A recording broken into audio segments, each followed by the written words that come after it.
一款非常特别的救援设备啊，这个是我们的 TY3R 空水两用救援无人机系统，听起来很厉害的样子。那我们就直接来看看它到底是个什么东西，有什么特点和优势吧。那我们第一个问题就来了，就是这个 TY3R 空水两用救援无人机系统，它到底有什么意义，或者说它的价值到底体现在哪里？这个无人机它是一个非常紧凑，然后又很轻巧的这样一个设计，它的飞行也很稳定，性能也很可靠。它可以大大降低我们在水域救援的时候的风险，同时呢，可以提升我们的救援成功率，也给我们国家的这个水域救援装备增加了一个新的种类，也可以完善我们的整个水上应急管理体系，更好的去保护人民的生命和财产安全。这个 TY3R 空水两用救援无人机系统，它到底有哪些设计特点是我们值得关注的呢？它的特点就是它的自主性非常的强，它可以通过软件去设置它的悬停高度，然后它可以自主起飞、定点悬停，它还可以自动检查自己的状态，告诉你它是正常还是不正常。它的防护等级也非常的高，它可以在恶劣的环境下使用，比如说它可以耐高低温，它的浮力也非常的大，它还可以抗盐雾的腐蚀，所以它可以在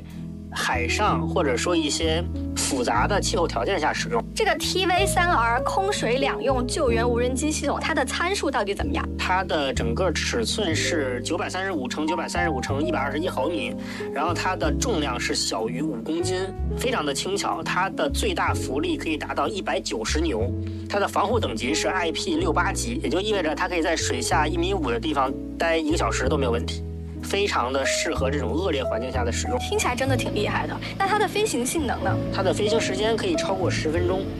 然后它的最大飞行速度是大于13米每秒。它还可以在六级风的情况下，2级海况的情况下还可以正常的工作。它的通讯距离也非常的远，它在水面上可以达到1公里的通讯距离，在100米的高空可以达到10公里的通讯距离，所以它的整个覆盖范围也是非常广的。这个 TY3R 空水两用救援无人机系统跟传统的救援方式相比，它到底有哪些突出的优势呢？它最大的优势就是它的速度快，它可以很快的飞抵到溺水者的身边，然后对他进行施救，这个是传统的救援没有办法比拟的。它还可以在一些比较复杂的地形下面，比如说有很多障碍物的地方，大型的设备没有办法进去，那它就可以。所以它可以解决很多传统救援的一些局限性，它也可以降低救援人员的风险。那这个 TY3R 空水两用救援无人机系统，它是在一个什么样的背景下被研发出来的呢？它是应急管理部重点实验室的一个科技成果转化的产品，所以它是一个技术非常前沿，然后又很实用的这样一个产品。这个 TY3R 空水两用救援无人机系统，它可以应用在哪些部门、哪些场景呢？它适合于很多部门，比如说公安、水警，然后海警、渔政、招防、旅游管理这些部门。它的应用场景也非常的广泛，比如说海上的应急、水灾的救援，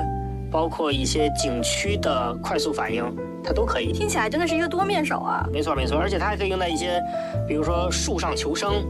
然后包括屋顶救援，它的整个应用范围是非常广的，对于我们的水域救援体系是一个非常大的补充。OK 了，那么今天我们跟大家聊了这么多关于这个 TY3R 空水两用救援无人机系统，从它的设计特点到它的实际应用，到它背后的服务支持，可以说真的是一款非常能够提升我们水域救援能力的这样一款高科技装备。